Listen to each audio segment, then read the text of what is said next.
Hello, everyone.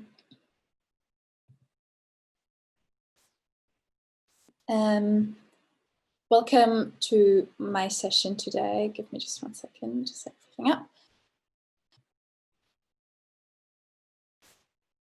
So my name's Lea, and I am currently a PhD student at the University of Derby.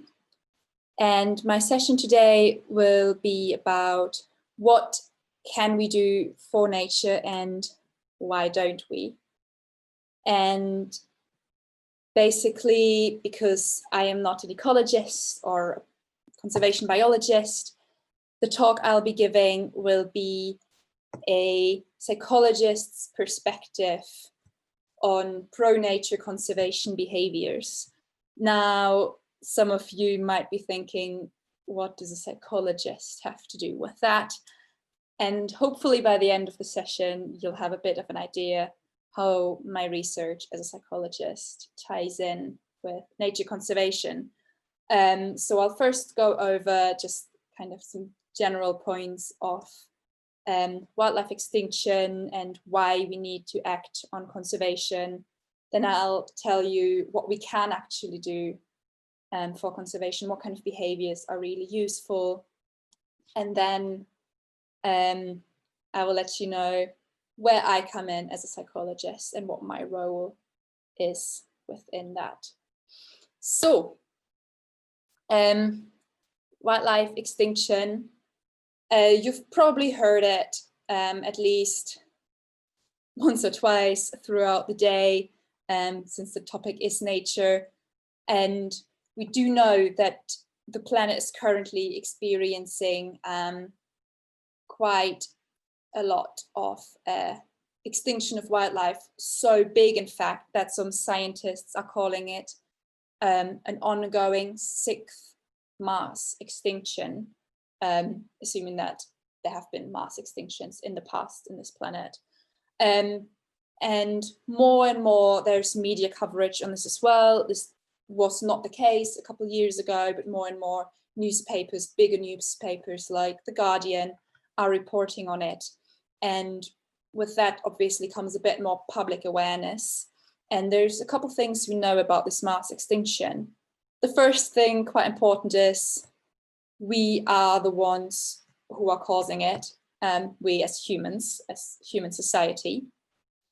We will also suffer the consequences because we very much rely on nature in our lives for food production, for medicine, but also just for our personal well-being, just, you know, our happiness. And if it's gone, then we will obviously suffer from that. And because we are the ones causing it, we are the ones who can also act now to support biodiversity and to support nature, to kind of try to avoid the worst consequences possible. Now, obviously, we are at the Youth Climate Summit, so you might be asking yourself, so where does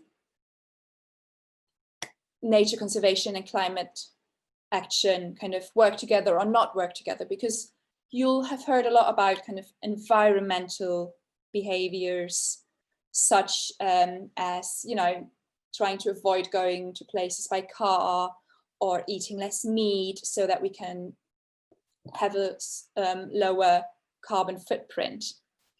And wildlife extinction is tied to climate change, of course, but it's also its own issue, and it will have kind of separate consequences that will be just as bad as the consequences of climate change.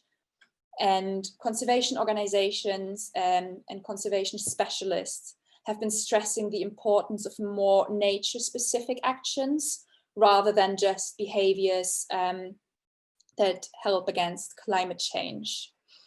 So we do need to think about these behaviors and, first of all, define those behaviors. So when we're looking at pro-nature conservation behaviors, as we call them in my research, We define them as a positive action that has impact on local wildlife, rather than a positive inaction that has indirect impact on wildlife conservation. So that would be those things that I mentioned. So when you stop doing something in order to lower your carbon footprint, that's a positive inaction because you're not doing something, you're not eating meat. And that will have an effect on wildlife. But we want to more specifically look at active behaviors that support nature conservation specifically. And since, as I've pretty much said, I think 5 times now, I am not a conservation expert or a biologist or an ecologist. I don't know which behaviors matter, but obviously we need to know which behaviors matter. So what I did was I asked people who know. And when we do this in research, we call it a subject matter expert review. Long word that pretty much just means I asked someone who knows. And before I did that, I went out and I did a lot of reading. I read some scientific journals. I read the websites of conservation organizations. I read calls to action by conservation practitioners and much more. And I collected all the behaviors that they mentioned. So I had a list of 48 behaviors to support nature conservation. And then I sent that list to 70 conservation experts. Some experts were academics, so they worked in research, with universities, etc., but also practitioners who worked for conservation organizations, etc. And I asked them for feedback to tell me which behaviors they thought were useful and which ones they thought were not so useful. And as a result, I've got a bit of a list here. We've got 3 kind of flyers that are sorted by behavior groups. So the one you've probably heard most about is the gardening one, which is here in green, but not everyone has a garden. So we're also looking at civil actions, which are things we do in our role as citizens, and just things you can do at home and in nature. And for civil actions, experts really agreed on volunteering. We had questions about different kinds of volunteering with conservation organizations, and 96% of the experts we asked agreed that volunteering in land management was a useful behavior. And 93% agreed that volunteering with surveying was useful. But we also asked about other areas, so just simple things like maybe helping with a charity shop or something was also seen as important, even though it's not as directly tied to what we think about when we say conservation.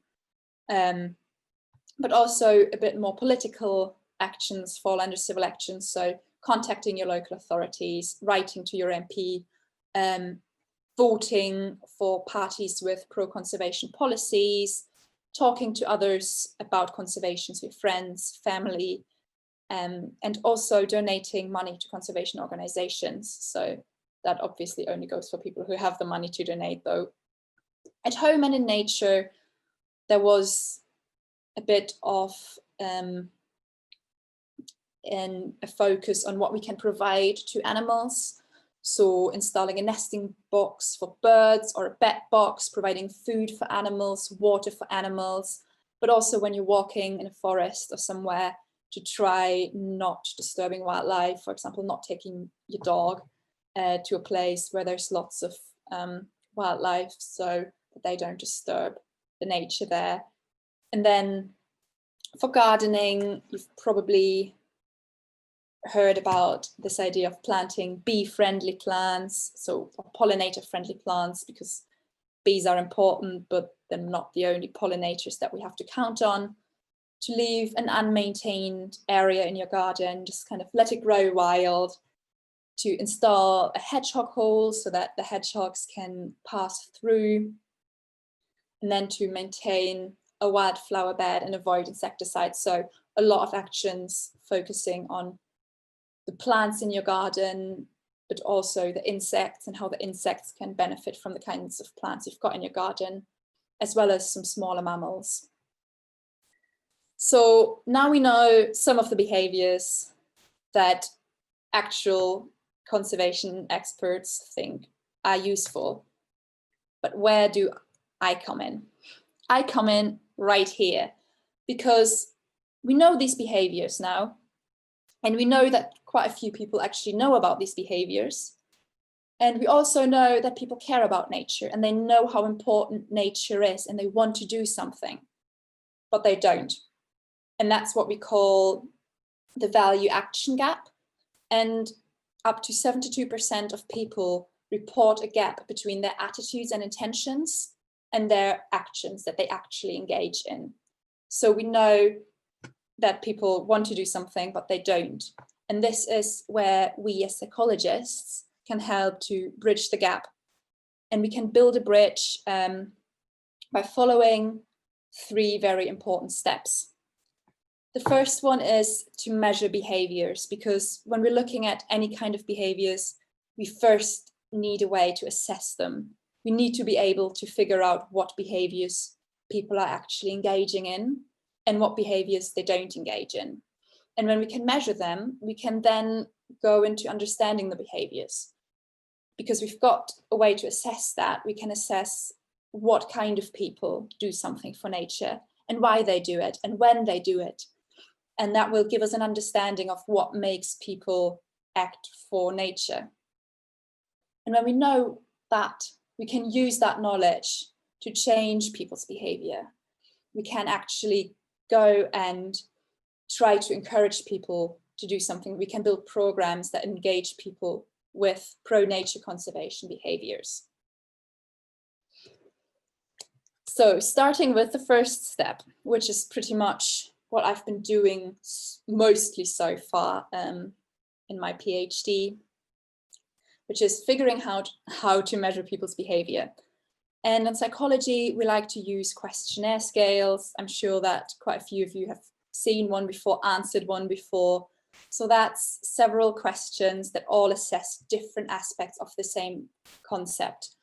So when we're looking at pro-nature conservation behaviors, I obviously want to assess gardening behaviors, but I also want to look at the civil actions. So those are the different aspects, because they both belong to the same concept of pro-nature conservation behaviors. The questions usually use a rating scale. So you can see that on the image here, where you can say whether you engage very often, sometimes, rarely, or never, because that just gives us a better picture than just asking people, do you do this or not? Because a lot of these things are things you have to do regularly. You can't just put out bird food once. You have to do it regularly to keep the birds happy and fed. And then when we want to make a questionnaire out of these behaviors, we need to carefully develop these tests and make sure that they work and that they're not too long, because out of these 48 behaviors, around 30 were deemed useful. But if you give someone 30 questions that they have to ask on a scale from never to always, they're going to get bored. So you have to chuck some questions out to make sure that it's a nice, coherent questionnaire that people actually like answering. And at the moment, we have developed 3 questionnaires for this. So we've got an adult long form, which has 18 questions in it. That's still quite long. That's still too long for some people. So we've also got a short form, which is only 8 questions long. And then we've got a version for children. And there's only a short form for that. So those are the measurements we have, and we've used them in some studies to figure out why people do or do not engage with pro-nature conservation behaviors. And one factor that has really stood out is nature connectedness. What is nature connectedness? It's a psychological construct. So it's like a big name that we've given to this idea. which just describes someone's emotional connection and their personal relationship to nature. So it looks at things, very simple things like, are you happy when you are in nature? Do you like hearing a bird sing? But also, do you see yourself as part of nature? Because we can see ourselves as humans as apart from nature, like humans are here, nature is here, but we can also say we are just as much part of nature as any other animal or plant. And people who do see themselves as one with nature tend to have a way higher engagement with pro-nature conservation behaviours, but also with general pro-environmental behaviours, so those more climate-related behaviours that I mentioned earlier. So it's great, it's like a double win, actually a triple win, because it also has benefits for us personally. People who have a higher nature connectedness tend to have lower anxiety and higher life satisfaction. So just generally, they feel better about themselves, about their life. They are happier. So nature connectedness is really something that we should make sure people have and feel. But there are differences in nature connectedness as well as in pro-nature conservation behaviors based on other factors as well. And one of these factors is age. And this is where you guys, probably if you're all from secondary school, probably are addressed a bit, because there's a teenage dip. We know that in nature connectedness as well as in pro-nature conservation behaviors, people tend to have lower values when they're asked about it in their teenage years, and it's lower than children and adults. So I've got some graphs here. There's one on nature connectedness, which I stole from my supervisor's blog, Finding Nature. If you're interested in this topic at all, do look up his blog. He writes a lot about how we connect with nature, why we do, how it influences our lives. So yeah, keep that in mind. And there's also a graph that shows that gardening behaviors go down when people turn 12, but even more in the age of 14 to 15-year-olds. And some researchers go and say, oh, it's the smartphone's fault. It's because those mean teenagers, all they do all day is sit in front of their phone, watching TikTok, scrolling through Instagram. However, I do not think that that is the case. I think, well, I do think it might play a role, but I think there might be other reasons. And since I'm hoping there's a couple of you who fall into this group, I would like you to tell me in the Q&A box, just type it in, anything you can come up with, any reason you think there might be that people your age seem to engage less with nature and with nature conservation. I'll give you a couple minutes because I know there's a bit of a lag in the live stream for me talking. So yeah, just it would be great to have some answers from you.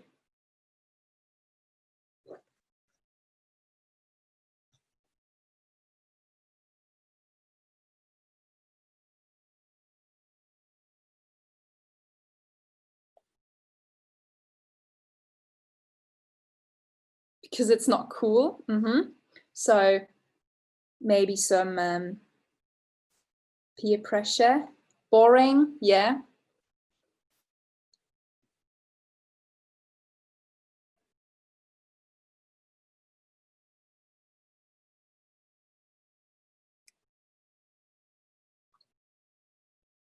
My friends don't care. So a lot of the answers here seem to kind of focus on your social life, if it's boring or not seen as cool, or the people around you don't seem to care. It can be hard to care yourself, but also other things to do. Yes, that's actually an answer I was kind of expecting, because my school time isn't that long ago, and I remember the stress. I think if you look at the ages, it starts as like 13 to 18. You know, people start preparing for their GCSEs, their A levels. You have other things on your mind. So we can't do anything, and also it's not our fault. Yeah, I'll actually touch on that a bit in a second. Or don't know how requires effort. Yeah, some really good points there, guys. Thank you for all your input. This makes me really happy. I was a bit afraid that people wouldn't actually engage with my questions and that it would just be me talking for 40 minutes. So there's a lot of reasons. And I think there might also be another reason that has nothing to do with teenagers. And it's got everything to do with us as researchers. And that's that there might be a hole in the measurements we use. So if you remember, I had the different questionnaires up that we have, and there's one for adults, which starts at the age of 18, and then there's one for children, and the children one is developed to work for children 8 to 15.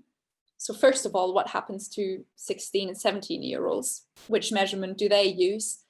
And then the children's measurement is a measurement that's designed to already work for 8-year-olds, really going to speak to a 15-year-old. And I kind of let you be the judge of that by showing you the questions we use. So on the left in blue, those are the adult questions, and on the right in green, those are the kids' questions. So for the civil action-y part, we've got, I get in touch with local authorities on nature conservation issues. When I see litter, I pick it up. I vote for parties or candidates with strong pro-nature conservation policies in elections. And I vote for nature or wildlife conservation friendly legislation in local or national referendums. Now, you'll already notice that some of these behaviours might not be suitable for someone under 18, such as voting. And so in the children scale, instead, we have the items. I take part in wildlife surveys, such as garden bird watch, BioBlitz, etc. I pick up litter to help nature have a better home. So you already see there's a bit of a difference in the wording as well. It's worded a bit more nicely for children. I talk to other people, such as family, friends, etc., about the importance of looking after nature and the environment. When walking in nature by myself or with a dog, I try to avoid disturbing wildlife. And then for the gardening behavior, we have, I maintain plants with berries or fruits. I add log piles or other materials that can be used as home shelter by wildlife. I plant pollinator-friendly plants, and I provide food for wild animals such as birds. And here, again, there's a bit of a difference just in the wording. So the behaviors are the same for kids, but we have different wording. So instead of saying pollinator-friendly plants, it's flowers and or plants that birds and insects will like. And I'd like for you to quickly give me an overview, because I don't know. Do you prefer the adult version, the child version, a mix, or something completely different, just for you personally? Like if you were given this as a questionnaire, which one would you feel more comfortable with answering, that you feel is more suitable for you? So yeah, let me know in the poll. And I'll see if I can see the answers of that poll. I think I might have to stop.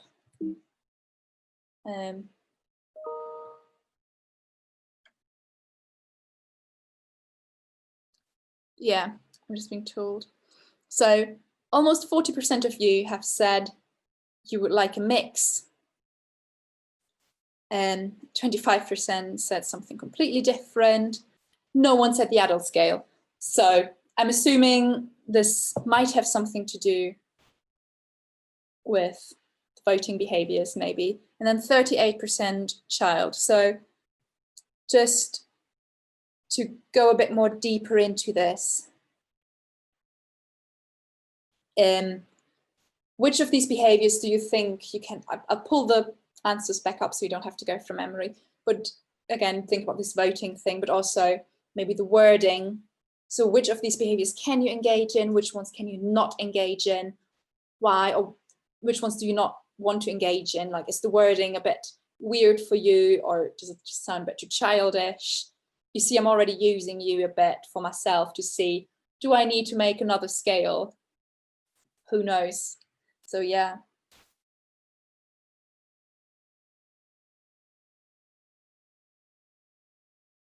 Oh, there's a really nice comment on my earlier question about the teenage dip, about how primary schools are more likely to organize these activities. I think that's a really good point about schools as well, especially since this is aimed at schools. So these activities tend to be really normal in primary schools, but maybe not as much in secondary schools.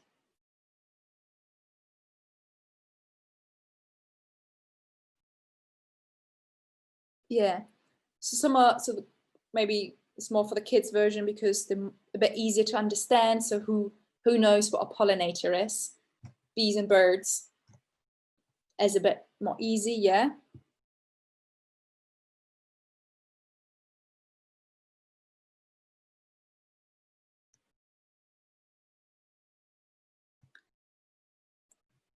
Okay. Not sure if there's any other answers coming through. I'll keep checking. So that's what I do, by the way, when I keep looking to the side, I'm checking your answers. But yeah, there might be a variety of reasons why teenagers seem to have a dip that might actually be related to the questions they're being asked, not necessarily being suited for them. So I will, something that's more engaging and easier to understand. Yeah, in asking these questions. There would be, maybe that would be for something completely different. Working visually with a garden, you know, having an image, and you can create your own dream garden. How you have your garden by adding some wildflowers or something would be a bit more engaging than just answering these questions. Okay, these are the questions again. I will go into, because there's not too much time left and I want to spend some time on the three most important parts of the session that we were asked to do, just the vision statement, the pledge, and the call for world leaders. And my vision statement is a world where humans live in harmony with nature so that wildlife can recover and thrive. And I think this is really important, especially thinking back about nature connectedness and this idea of humans being part of nature. So we have to live in harmony with it because we are part of nature, and without nature, we cannot exist. And I really want a world where that's possible. That's my big dream. So for you, for the pledge, as you've seen, there's loads of behaviors, and I thought I would do this by letting you choose 1 to 3 behaviors that you want to engage in. So you can either do this by voting in the poll and giving just an answer of which behaviors you want to engage in, or I'll pull up the flyers again with the other behaviors that are a bit different than the questionnaire. And you can write them into the Q&A box as your pledge. So those are the behaviors, or you can choose one from the more rigid questionnaire. I'll actually choose one too.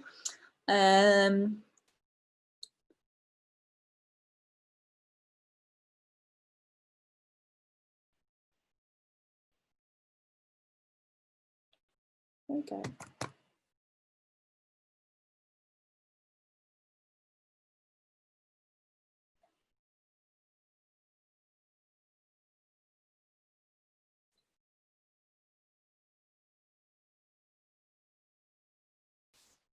Give you some time.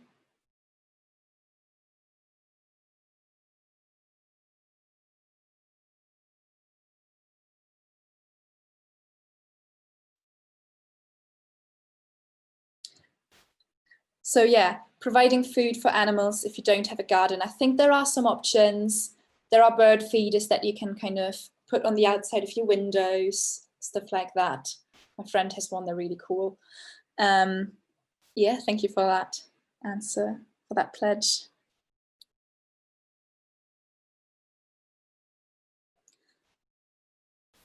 So yeah, there's quite a few people talking about picking up litter. That's always great, creating a nicer home for wild animals, providing food, voting. Okay, I will now move on and kind of pick up on another point that was mentioned earlier about responsibility, which is where the call for world leaders comes in. Because individual action does have an impact. We know that if you do put out food for birds, that does have a really positive effect on bird populations around you. So it does work, but it's not only your individual responsibility, it's also the responsibility of society and of the leaders of our society. And we need a societal change, not just an individual change. And that's why I want to call, on the world leaders to respect the rights of nature by actively supporting conservation on a local, national, and global level. So what you would be doing on your own if you're putting out some food is obviously on a local level, but world leaders have the opportunity to work together on a bigger level, on a national, on a global level, to really achieve some change and to see nature as something that deserves its own rights. And that is the end of what I just had to say. So if you've got any questions, let me know. I'll answer them for the next 5 to 8 minutes. But if you come up with a question afterwards, do feel free to ask me on Twitter or via my institutional email. So on Twitter, I'm just at Lea Barbett, and my university email is l.barbett@derby.ac.uk. Sadly, we don't have a big institutional email where you can ask nature questions to the University of Derby, so I had to kind of give you mine. But are there any questions? I think there were some maybe earlier throughout the session. Oh, wait, one question. What would I like to do after my PhD? I'm not sure yet, because I do enjoy research, but I'd also really like to work a bit more closely with a conservation organization. At the moment, my research does work together with the wildlife trusts, with RSPB, with Natural England. I've even worked with national trusts. And I think I've always had so much fun collaborating with these organizations that I'd maybe hopefully like to work with an organization like that. How do we create nature connectedness? Might the relationship between connectedness and action be a correlation rather than a causation? Ooh, very, very good question. Well, we create nature connectedness through meaningful experiences with nature. One really cool little trick that my supervisor developed is noticing 3 good things in nature. So you can do this just on your way to school, or just even by looking out the window, just noticing 3 good things and how they make you feel. So just going, when I look out of my window, I tend to see some red squirrels a lot. So I go, oh, it's so nice to see that squirrel. So that's something that really helps us connect with nature. And because this is quite new research, we cannot tell yet whether it's a correlation or a causation, because obviously if you do something for nature, that might also make you more connected with nature. So we don't know completely how much it's causation, simply because it's a fairly new topic, but we know that it's probably a causal relationship when it comes to the more general environmental behaviors. What do I do with this research? So, for example, these questionnaires that we developed, they are then used by, for example, the wildlife trusts when they're evaluating their programs. So when the wildlife trusts, they do their 30 days wild each summer, and afterwards they ask people about how they engaged with it. And these questions that we developed are then used there as well, but also just in wording. So because we know that nature connectedness plays a role, and that means we have to meaningfully engage with nature. They will sometimes use different words in the behaviors they ask people to do, because they know that these words speak more to our connection with nature. They're more emotional, they're talking more about our emotions. So it's a shift in the language as well.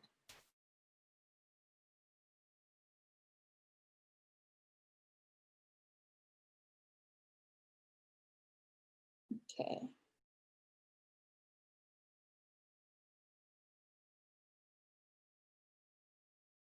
See if there were any questions.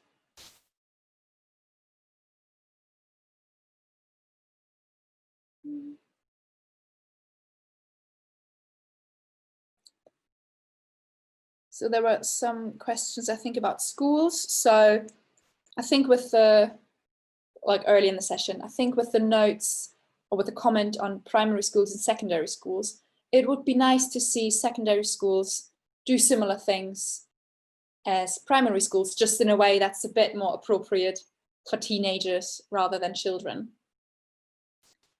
That social media does play a part in the gap at teenage level.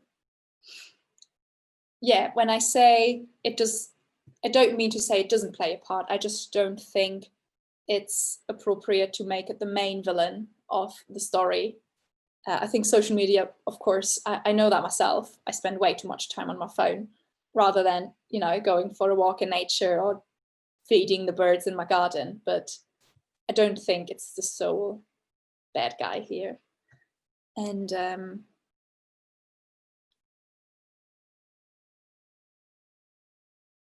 are there any further questions? There's about 1 minute to go. So any last minute questions? If not, I will stay on the Q&A box for a bit. And how can we encourage teenagers out into nature? That's a good question. And that's a big question that I probably do not know the answer to. But I think we need to make it, if we looked at the answers that people gave about why they don't, things like my friends don't care, it doesn't seem cool. So we need to maybe make nature something that's fun for teenagers as well. Not something that you do as a kid with your parents or then as a parent with your kid, but something that you do as a teenager, because it's still fun for a teenager and not just for kids. We need to design, I think a lot of national parks, etc., have a lot of stuff for children, but they don't necessarily have stuff for teenagers. So that's just a group to keep in mind to address more appropriately. Obviously, that's a very vague answer. And I think teachers maybe who know about teenagers may be better to answer them. And I'll probably be kicked out in a second. So thank you so much. Do ask me anything else via Twitter if something comes up in the next couple of days, or via email. And I hope you enjoyed this and that you know a bit more about conservation of local wildlife now. Thank you so much, everyone.